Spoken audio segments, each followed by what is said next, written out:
Good morning, everybody. We're here self-isolating in the New Forest. We are just a few metres away from the house. We have hidden from that, what did you call it yesterday? The sunshine. The sun? What did you call it? The nuclear fireball. The nuclear fireball. Well, it is a nuclear fireball. It is a nuclear fire. I can remember the exact terminology. Thankfully, it's 93 million miles away, but without it, we'd all be a little bit, worse off. Just a touch. I mean, all of this here, the reason it's all green, this is the light factory. We're in the light factory, processing that sun's energy, turning it into sugars, making everything great and good for the ecology of the New Forest. Don't moan about the sun. But I am going to start off with a moan, if you don't mind. Oh, no. Yeah, we didn't get to watch Sunshine, Danny Boyle's fantastic sci-fi last night, because of emails. Yeah, there were a few emails. Oh, bane of everyone's life, isn't it? Remember life without emails? And Zoom. Oh, life without Zoom and email. And quizzes. I'd love it if I could just plug my head into something and it would turn all of my brain into algorithms, which I could then plug into my Mac that would instantly answer all of my emails, the 863 that are currently loitering in my inbox. So you're talking about like an email telepathy? Oh, it's just, if the future holds anything, it's got to be the air. Okay. Live to Blue Tits, live to Blue Tits. Let's go straight back to Kate McKay's live Blue Tit camera, which we started with in our countdown because the adult has just come in and taken away one of the fecal sacs. What a charming sight. Oh, it's a beautiful sight for your Friday morning, isn't it? Look at that. So this camera is one that's being run by Kate McKay. Kate is a long-time friend of ours and of the watches too, because she does her very own spring watch in her own, year-round watch actually, in her garden. She's got a multitude of cameras set up, very high-quality equipment, I have to say, as well. She's brilliant at what she does, absolutely brilliant. And she broadcasts this constantly so that you can stick your noses into what's going on in Kate's garden from the animal perspective, of course. And these are her blue tits. And this nest, we know a little bit about the history of this one, don't we? Yeah, it's been there for quite a long time. So this nest has been there for, I think, 8 years. And the blue tits have been in there successfully breeding each year. This year, there were 9 eggs laid and 8 hatched. The first one hatched on the 3rd of May, so a week on Sunday, week last Sunday. And one subsequently hatched on the 4th. But yeah, I mean, blue tits, they have a lot of eggs and a lot of chicks. I mean, you can get up to 18, and those chicks can have up to 1,000 caterpillars a day. I mean, 18 is quite rare. It's on the very high end. And that could be an example of 2 females in one nest again, which we've been speaking about. I think we've got a couple of clips though to show you some of the back history of this. We've got this clip here. So this shows one of the adult blue tits coming in and starting to make the nest. Now, I don't know if you've ever tried to make a bird's nest. That's something that you might want to do if you have access to some natural materials like leaves and twigs and grass and moss and maybe some hair. Then why not set your child down with an educational exercise for the morning and ask them to make a bird's nest. They might just about finish in 2043 because we look at these structures and you've just got to marvel at how remarkable it is, and they make them so quickly. You know, the thing about the blue tits nest as well, I think all the nests, that looks the most coziest. That is the one that I want to hunker down in, bury myself in it, and just stay there forever because it just looks so comfy. I've seen your bedroom. It's like a sort of a giant blue tits nest, isn't it? Really, it's cozy. And given that the dogs have been in there, there's just about the same amount of moss as well. To be honest with you, we've also got this other clip here, and this shows one of the eggs hatching. So this was on Sunday, May the 3rd, and if you look in the top right-hand corner where all of those eggs are, you can just see one of them moving. You can just see the crack in it as it's starting to hatch out.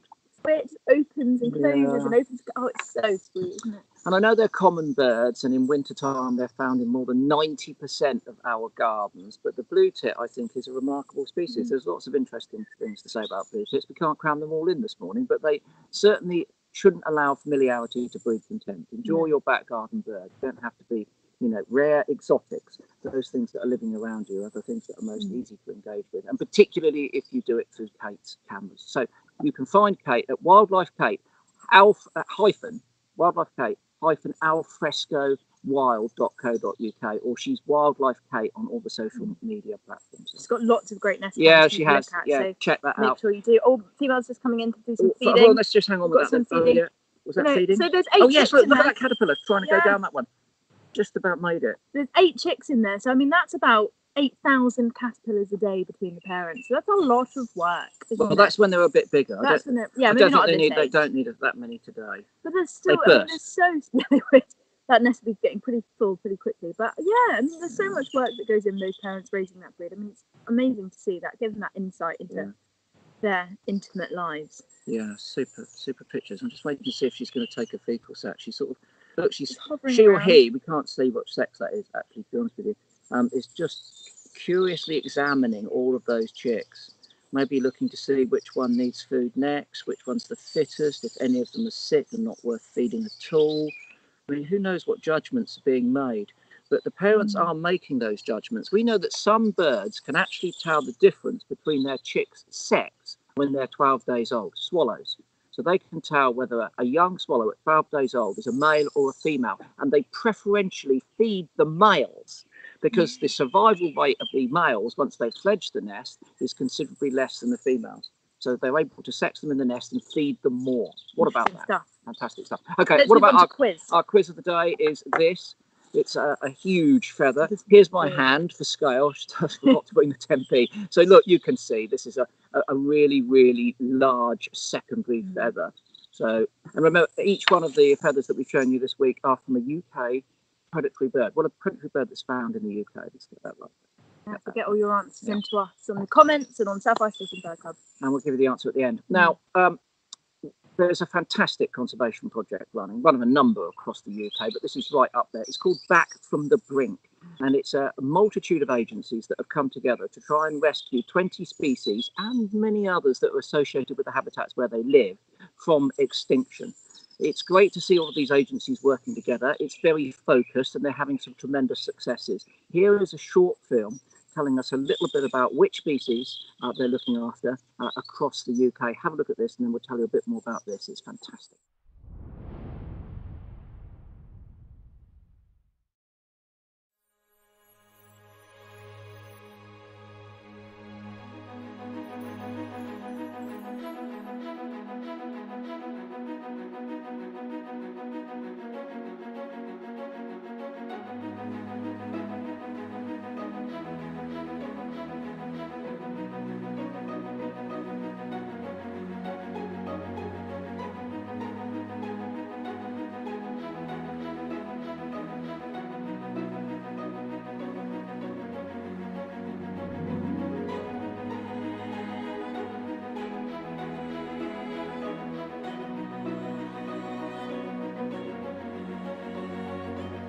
This toad is making its way from the dunes over towards the sea, and it's doing this for dinner.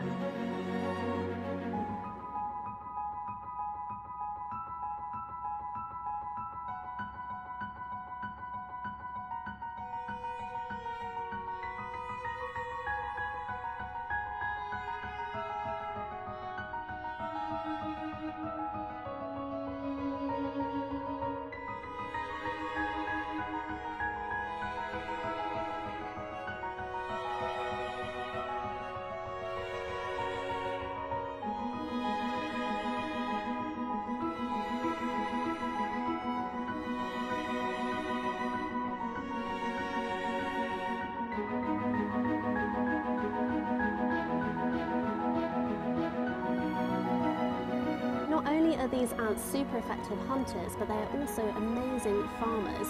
And you normally find their nests close to a birch tree like this one, because the ants milk these aphids for their honeydew.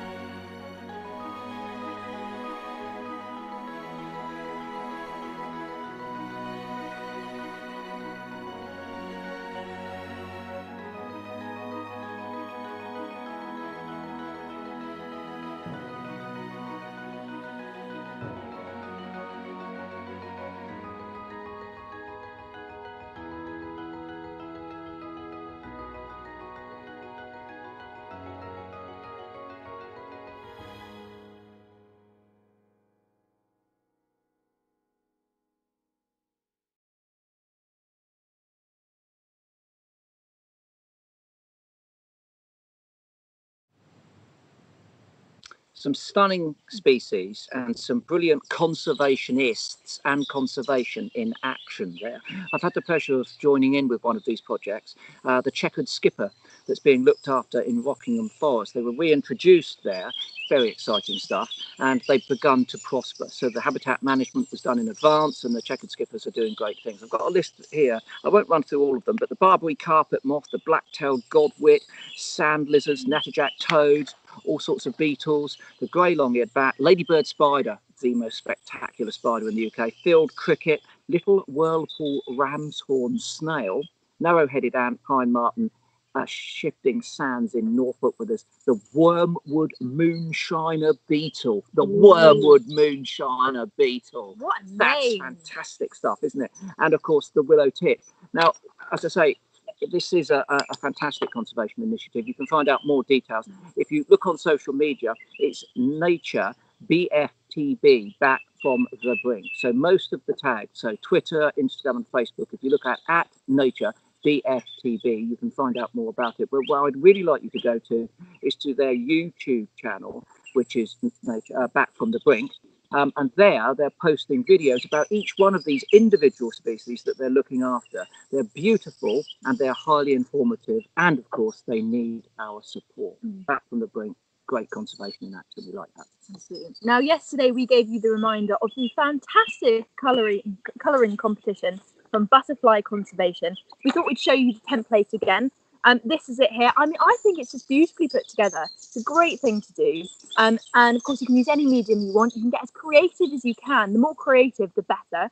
We encourage that. And do you know what I do? do? I'd use a glue stick and I'd do the whole thing in glitter, like some sort of glam rock butterfly explosion, like the back of Mark Boland's jacket circa 1973. Oh, so I'd go the opposite way. I'd do like a collage.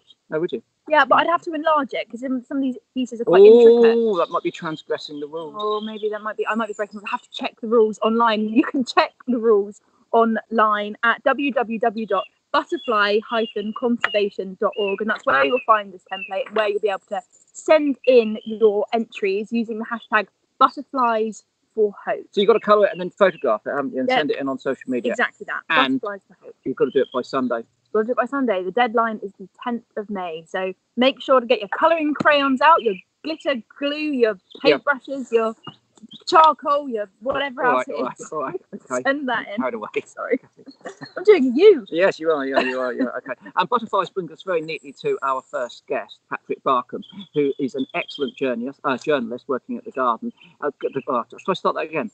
He's an excellent journalist who writes for The Guardian, and he writes important things that need to be read. Patrick is renowned amongst journalists in the natural world for writing the truth about things. You don't always get the truth about the natural world, but Patrick pens that for us so we can get an insight into some of the more nefarious things that are happening out there that shouldn't be happening. But he's also a fantastic author. My attention was drawn to his books when I read this one a few years ago, The Butterfly Isles. Now, this is a great book, and I would urge you to look at this. Patrick took a year out, and he went all around the UK trying to see every species of British butterfly. So it's his journey. It's all the people that he meets. It's all the butterflies as well that he does or doesn't meet.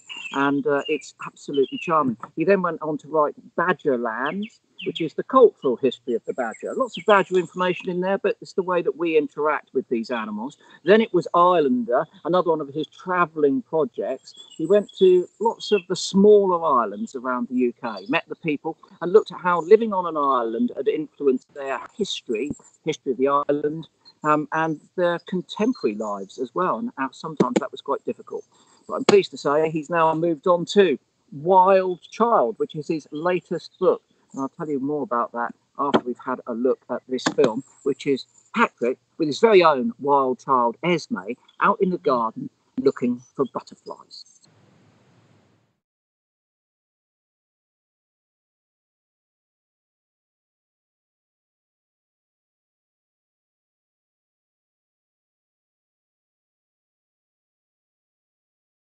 I'm Esme Barkham, and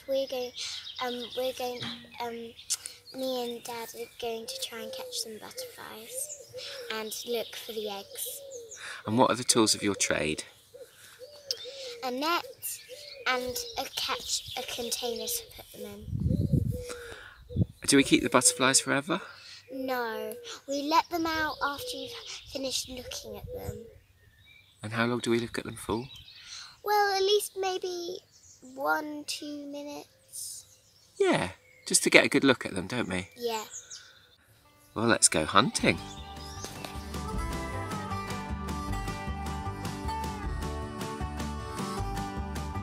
Okay, so I'm going to look for the orange tip and holly blue and peacock. So I'm just going to see. This is their favourite spot round here. So Why do you think they like it so much? it's got loads of flowers and it's got loads of sunny patches, and it has a special log where they like to sit in sun weathers.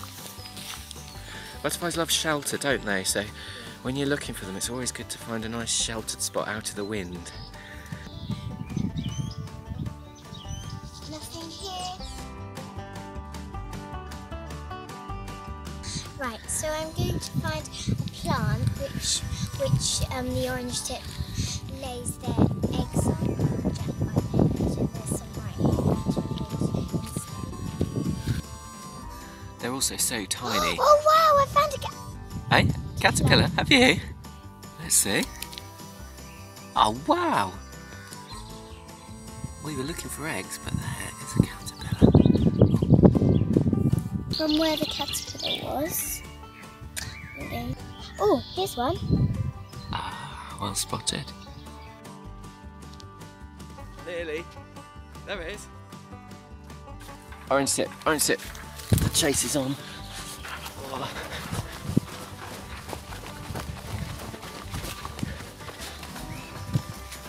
Got it. Oh, you got it. Amazing. Got it. Well caught. What is it? Orange tip, male. And how do we know? Orange tips. To its wings. So, Ezzy, you managed to transfer it to your little butterfly container. Yeah. It's a real big one, this one. You don't normally get them this big, and it's actually quite colourful. And why are we holding it in the shade? Because if you hold it in the sun, it can get really excited, and then it could potentially fly out. And I think it's just best to put it in the shade. How long do we keep it in a little net like this? 1 to 2 minutes. And then what happens? And then you can let it out. Just let the net go up like that and unzip it. But just don't get it with your hands, because you could damage it and then it could not fly. You're gonna take it out now, aren't you? But you've been doing this for years, haven't you? So you actually do use your hands, don't you? Yeah. So once you've got like loads of practice, you can do this with your hands. But it's just safe not to do it when you're at an early stage. I'm now going to let it go, and I bet it'll go straight away, unlike the other ones I've caught, because this one's quite a big one. Whoa, you were right. Whizzed off. That was exciting, wasn't it? Yep.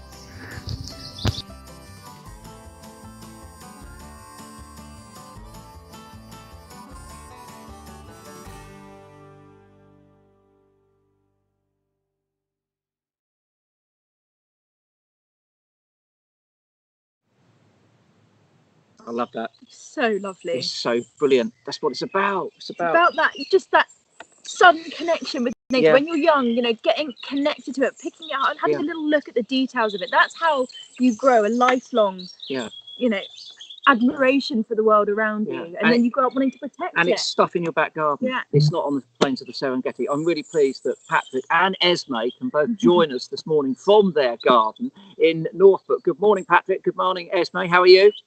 Good. Yeah, we're good. Thanks, Chris and Megan. Esme, that was fantastic. You clearly enjoy your butterflies, don't you? Yeah. What is it about them that makes you love them so much?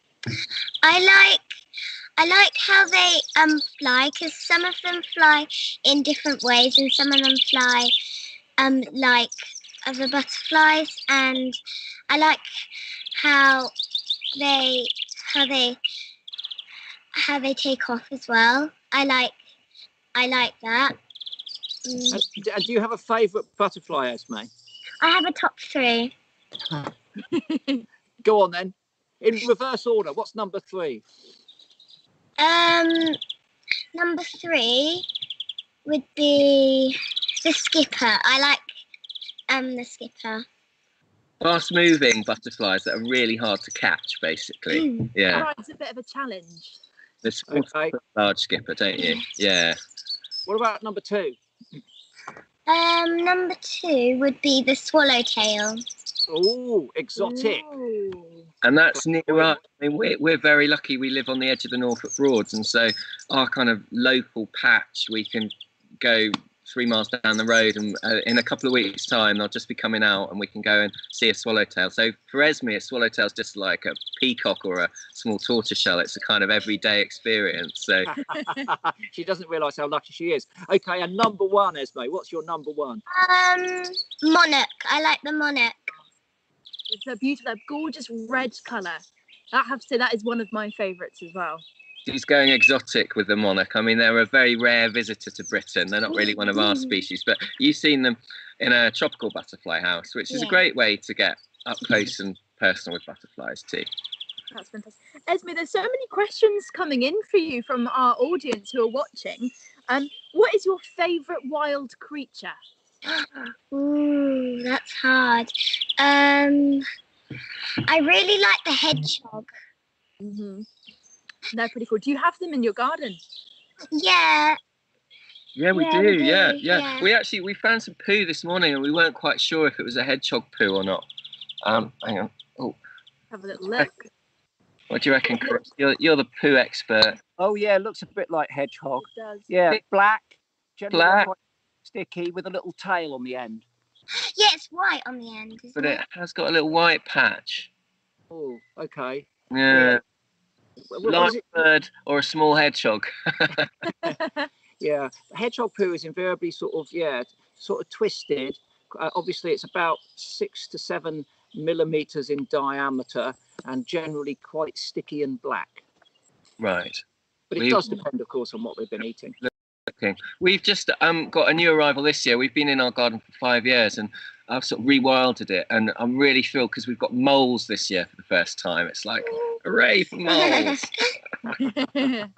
What other creatures do you like, Ez? I like the pine marten. The pine marten. That's fantastic. But haven't you found another mustelid quite close to you recently? Yeah, we have. Yeah. We have, yeah. Sadly, I mean, it's a sad story because it was on the road. It's a polecat, and in Norfolk. I didn't realise they'd spread that far. I didn't either, and we saw it on the road, and we were like, "What on earth is that?" And we stopped, and I was amazed. And then I spoke to the Norfolk Mammal Recorder. You know, every county has a recorder, and he said that they've spread across East Anglia. They're one of these animals that's thriving, that's doing really well and expanding its range. So that's lovely. Yeah. And they'll be happy with people around your neighbourhood if you got those, because they control small mammals, don't they? They're really good at ratting. They fit down a brown rat hole. Obviously, brown rats are an introduced species, but I read an account of a polecat reintroduction on an area where they were overrun with rats, but didn't want to kill them, and they'd failed to control them. They couldn't stop them coming in the house, and then they released polecats nearby, and they solved the issue straight away. Really? Regulated that population.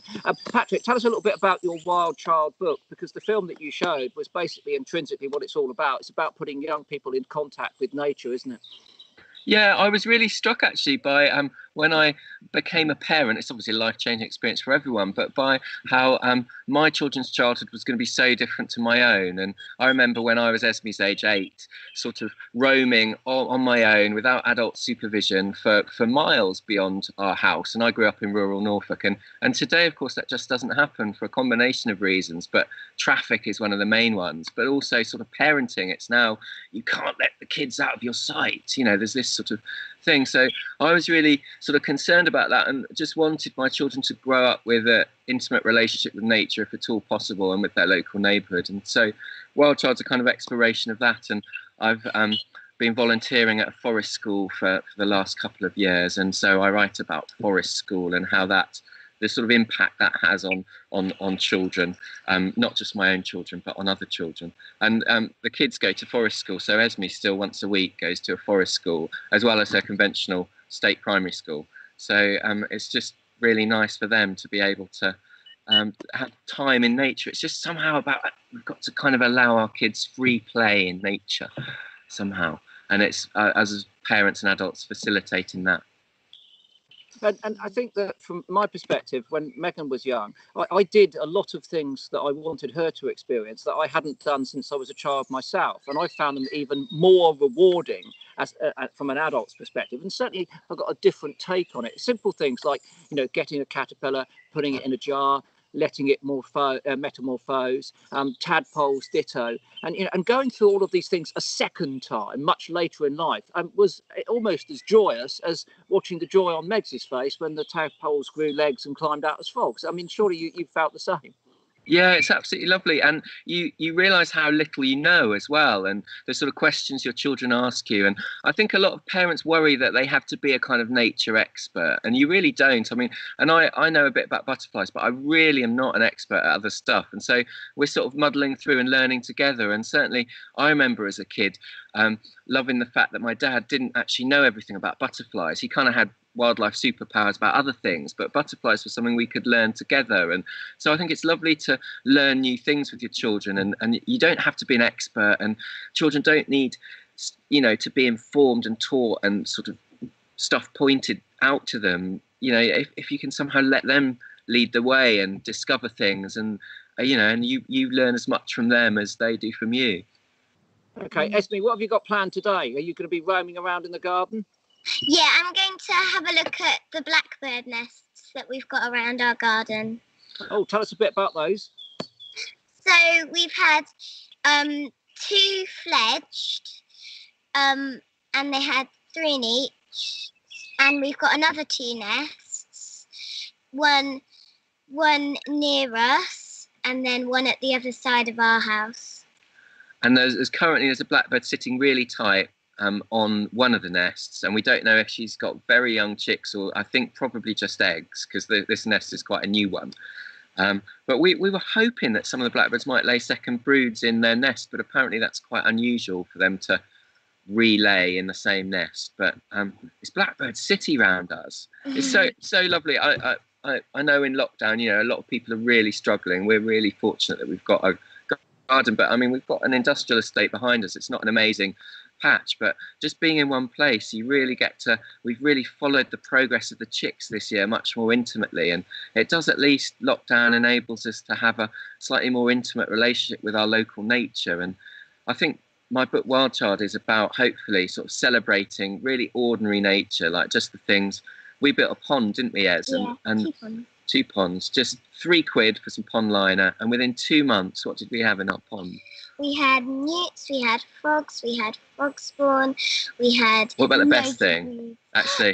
Grass snake. Yeah. Oh, that is great. That's amazing. Literally within 2 months of building this pond, and there was like, grass snake! And we ran out, and go on, Ez, tell them what you did. So, the grass snake was swimming in the pond, and I grabbed it and got it and held it. Oh, wow. You have a good look. And did it produce a smelly substance all over your hands? Yeah, it did. Do you remember? Yeah. It smelled like onions. Yeah. It sort of smelled like onions. And it felt so gorgeous. And I was so impressed because I ID'd it as a grass snake. Obviously, it could have been an adder. It's very unlikely, but you kind of want to know, don't you, before you pick up a snake? But she'd sort of done that, risk assessed it, and sort of grabbed it and had a little cuddle with it, and then it swam off, didn't it? Yeah, and we had it 2 times, didn't we? Yeah, it came back. It's come back every summer since. It's really lovely. Fantastic. What I like about that is that you put a pond in and you build that ecosystem from literally from the bottom up, because out on your small pond, grass snake's going to be one of the top of the food chain predators, along with any herons that might come in, of course, and things like that. But to be able to build a resource that satisfies a predator like a grass snake is extraordinarily rewarding, isn't it? It's really lovely, yeah. And it's just an instant reward, as you say. Yeah. Patrick, Esme, thanks ever so much for joining us this morning and telling us about your butterflies and the grass snake. Not that we're envious about the grass snake, not of course. envious at all. No, we don't have any grass snakes here. It's fine. Yeah. But if we did have any, I'd be leaping in the pond after them as well, Esme. I certainly would. You have a great day. Look after your blackbirds. Thank you, babe. Stay safe. Yes, thanks, Megs. Cheers, bye.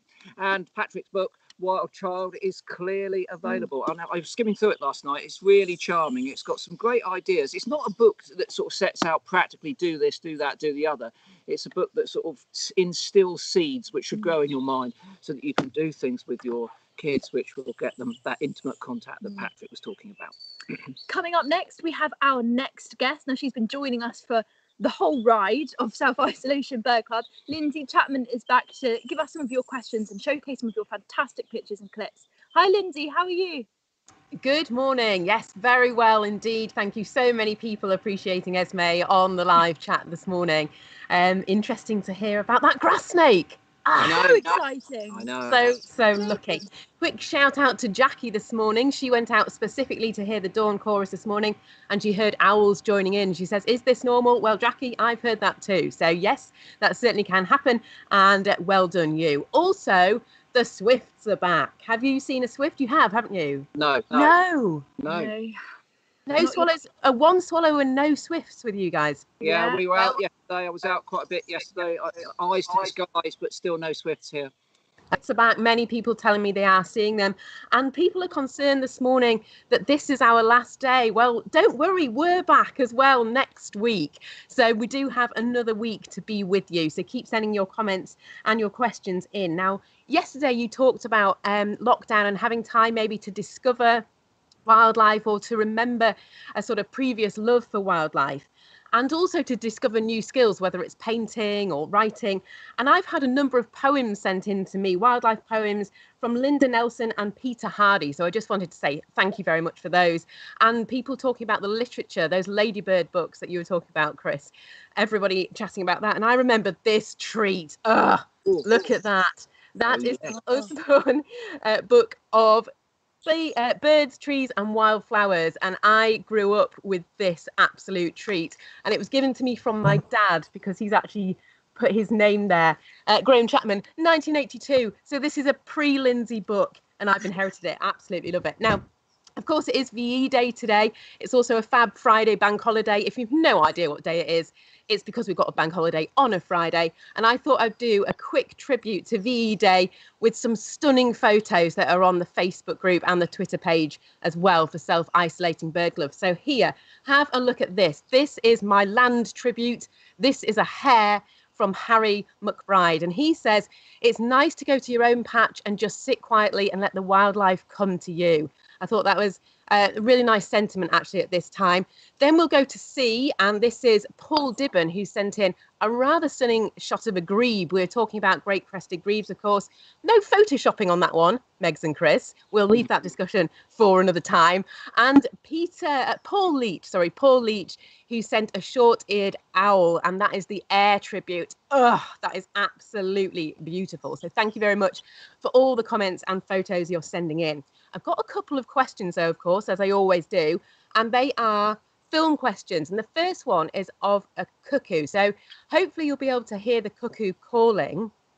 It's from Mike Warburton, and he wants to know, how are they making that very special sound that a number of people are now hearing? It's quite extraordinary. Well, the cuckoo call is made by that organ that we spoke about last week, I think, or earlier this week, the syrinx. Oh, of course, it was on Sunday with our Dawn Chorus special, yeah. And the syrinx is an organ at the base of the trachea where it splits to go in each of the lungs. It's not like our voice box. It doesn't have vibrating membranes in the middle of it. They're actually on the sides of the tubes where muscles which react really quickly are able to move these. And this gives some birds the ability to produce incredibly complex songs, in fact, sing two notes at the same time whilst breathing in and breathing out. The cuckoo doesn't go for complex songs. It goes for a penetrating, distinctive call, which achieves a similar purpose, of course, because it can communicate to other cuckoos over a great distance very easily with that cuckoo call. So that's the physics of how it does it. But that's the male, isn't it? The cuckoo is the male. The female call is much less known, really. But the female there's new research from 2017 that shows just how elaborate these birds are. So we know the top fact about cuckoos, of course, is that they're brood parasites. They'll lay an egg in the nest of another species and allow that species to rear its young for it. The female, when she's laid that egg in that nest, what she'll do is she will go nearby and she will imitate the call of a hawk. And this, of course, gets the parent birds that are on that nest very, very worried and concerned, and they will be looking out for this hawk, looking out for that threat, and they'll be less likely to notice the unusually shaped, unusually coloured egg that suddenly appeared in their brood. So they produce that bubbling call, the females, which you have to be very close to hear. So it doesn't carry like the cuckoo call. It's a low sort of bubbling call that you can hear in the bushes if you're close to it. I was going to try and imitate it, but no. It's pretty difficult. But so they'll produce that and the call of a hawk. Call. Yeah. That is just fascinating. I think cuckoos are something else, aren't they? The way that they do things and that shell as well that contains so much information for that young fledgling bird. Unbelievable. Let's talk about hedgehogs, though. Yesterday, Hugh Warwick was on. Bit of breaking news for you. The petition has now hit 700,000. So thank you to everybody that went on and signed that petition. That's brilliant. But I just wanted to show you a little bit of hedgehog behaviour. So this is two hedgehogs clearly, sort of rugby tackling each other a little bit. And I've seen this a number of times. Why is that going on at that feeding bowl? Well, it looks like, that food is pretty good. And when they're solitary animals, and when they come across one another, particularly when one has got a valuable resource, then they are going to be a little bit aggressive towards one another and fight over that food source, which is, of course, at this point in time, incredibly important. So they're having a little bit of a squabble about who gets the tasty treats. And sometimes if you're out on a nocturnal walk and you're fortunate to be in an area where there are hedgehogs, when you hear two hedgehogs fighting, it's a sound you will never forget. It's just horrendous screaming. Goodness knows what's happening in the bushes, but it's not pleasant. And they're very loud as well. It goes on and on and on. I've only heard it a couple of times in my life, but on both occasions it was when I was out looking for badgers at night, no torch, just wandering around the woods. And the hedgehogs kicked off, and it makes you jump out of your skin. It's like a couple of mad banshees having a war in the bushes, They're just the best things, aren't they? They're so unexpected as well, and how far they can roam at night, which you looked at yesterday as well. I love hedgehogs. The last thing that I want to mention this morning is fledglings, because we're beginning to get to that stage now, aren't we, where we've been watching eggs for a while. It's going to move on to the next stage. And Richard Kane sent in this fantastic picture of a blue tit fledgling. I mean, its face is just incredible. It doesn't look pleased to be out of the nest. It looks mildly annoyed. But he says, it's just wonderful to have those nest boxes to watch. And a number of people this morning are saying, do you have any recommendations of cameras, actually, how people maybe next year now can put a camera in their box? Yeah, it is. It's next year now for those, because obviously you don't want to disturb the birds that are in the nest now, and most of those species are single brooded. It's very, very, very, very rare for great tits and blue tits to ever double brood. So yes, it's about getting ready for next year. I don't have a recommendation. I've bought them before as gifts for other people, and they've worked quite adequately. Some of them work in the dark as well as using light. Some of them are black and white, some are colour. I think it's probably going to be, best to shop around and get the reviews online, basically. But they have come down tremendously in price, and they're an excellent thing to do if you've got a family, and particularly if you're a teacher and you have any school grounds where there's a potential to have blue tits, then for 2 weeks of the year under normal schooling practices, they're a great distraction and can get you away from the otherwise sort of, what should we say, the reading, the writing, and the arithmetic. Although you can integrate those, of course, when it comes to looking. Of course you can. Yes, of course you can. Well, Crystal King wanted to know that. Of course, you could tweet Kate McRae as well. She might have some ideas for you on the old nest cams. Final thing I'm going to leave you with this morning is another fledgling. Unbelievable. This is a crested tit. Imagine having that in your garden. Ugh, what a treat. Jacqueline Lance says, this has been one of the highlights of my life. Not only has she got a crested tit in her garden, but she's also got a young one feeding. Come on, everybody. I know. That is spectacular. That's going to be difficult to top, isn't it? A young crested tit. There you go. There you go. But don't worry, everyone. We are back next week. So keep sending your photos and your questions. And I will see you then. Bye for now. All right. See you, Lindsay. Thank you very much. Okay. Now, a quick reminder. So the Isolation Wildlife Photography Awards is still ongoing. In fact, you've got 1 month to get all of your entries in. The premise behind the competition is that it's open for everyone. It's free to enter. So whether you are experienced in taking photos or perhaps you're new to it, you can really give it a go. And there's lots of different categories to take part in. Now, there's one where you can go out into your garden to take photographs. That one will be good. Yep. But I have to say, the ones that I'm most excited about are slightly unusual ones. Go on. So one of the categories is photographs from inside your home. So you have to be a bit creative. Perhaps the light's coming in at a nice angle. You've got house plants. Perhaps you have, you know, a fly that's come in, Tegenaria that's come in. Behind the TV. Yeah, you've got to be a bit creative with that. And I'm looking forward to seeing what people do from inside their houses. Of course, there's under 12s as well. And I think young people taking photographs is fantastic because they don't constrict themselves with the rules that adults do. They think creatively and they break the rules a bit, and they come up with sometimes the best photos. So under 12s would be great. And there's also a short wildlife filming category as well, where you can give it a go to make a 3-minute film of the wildlife in and around your house and your garden, no further than those boundaries, and give it a go. Why not? How do people find it? You can find it online, IWPA 2020 on social media, or if you Google Isolation Wildlife Photography Awards 2020, the website will come up. You can enter it there. It's really simple and easy to do. It's a fantastic thing. It's also really accessible to all. So make sure you get your entries in. You have 1 month to do so. Okay. What about the quiz? Here's the feather. Look at that. What a beauty. What a beauty. Oh, it smells of mothballs because I keep my feathers well looked after. This is the secondary feather of the golden eagle. The golden eagle. Who got it right? Of course. We had lots of people getting this one right. Yeah, well, this size was a dead giveaway. Yeah.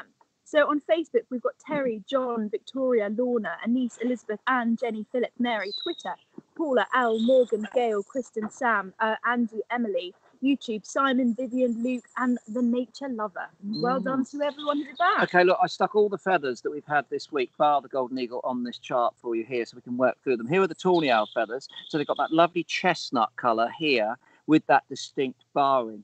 Now, quite similar to the kestrel here, but the shape of the feather is very different, not as broad. And also on the surface of these, it's very velvety. Can't appreciate that on the screen, but you can if you run your finger over it. And also the kestrel has far more white with the invaginations of markings here. Male kestrel cut their tail, obviously with that subterminal band and the white band there.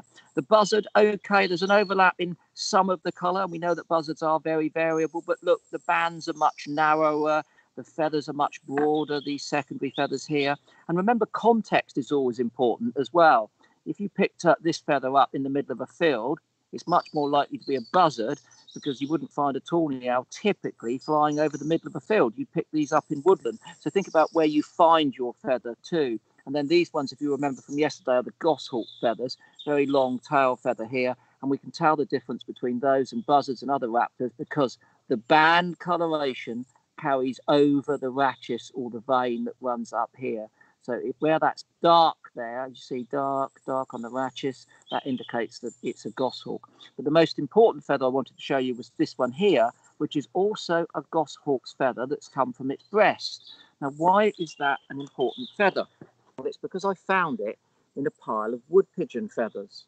Sometimes when you're doing a bit of nature detective work and you find a dead bird and you want to know what killed it, you can work through a number of processes. You can see whether a mammal has chewed the feathers off or they've been plucked out, indicating that it's a bird.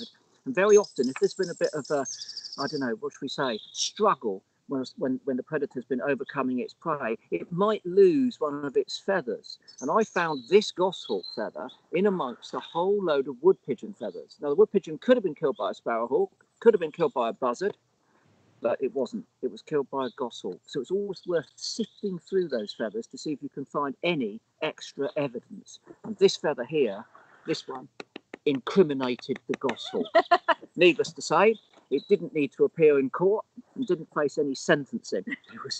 It was possibly revered because it was so brilliant to find a goshawk had been eating those feathers. all about the evidence of presence. Yep. You can find evidence, you know what's around your plants, it's a fantastic thing to do. Okay. So quickly on to birthdays. There's quite a few birthdays today. So Veronica and Faye, happy birthday to you. Roger Heath, 53 today.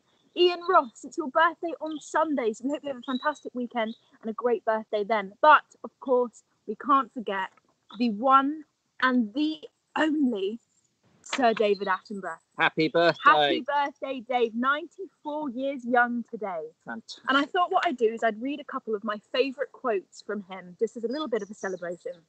So, the natural world is the greatest source of excitement, the greatest source of visual beauty.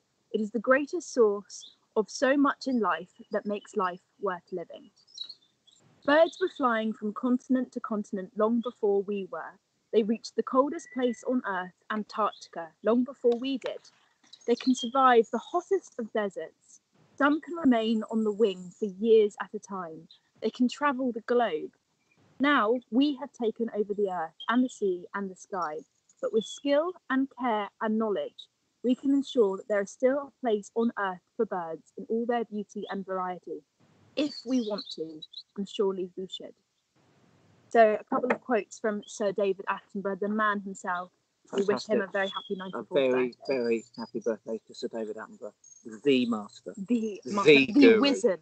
the guru. We are back next week. Don't believe the rumours. I don't know where they came from. We're back next week. We've got some great guests. Dan O'Neill will be joining us. You would have seen him earlier in one of our broadcasts with his Philippine Eagles. Hopefully he'll be back next week with Harpy Eagles. Yeah. Harpy Eagles. Biggest eagle in the world. Yeah. Heaviest eagle in the world. We could get into an argument. Oh, here we go again. Here we go again. It's the heaviest eagle in the world. A formidable predator. So we're hoping Dan's going to show some of those. Nick Baker's going to be joining us again from his garden. It was oil beetles last time. I don't know what's going to be coming up. Luke Massey's back as well. He's going on a dawn course. He's promising nightjars on his dawn course. Matt Moran sent us in a beautiful film that he'd made about foxes in London. So I think he's going to be giving us an update with those foxes. We're hoping for something from Jane Goodall, which would be tremendous if we get that.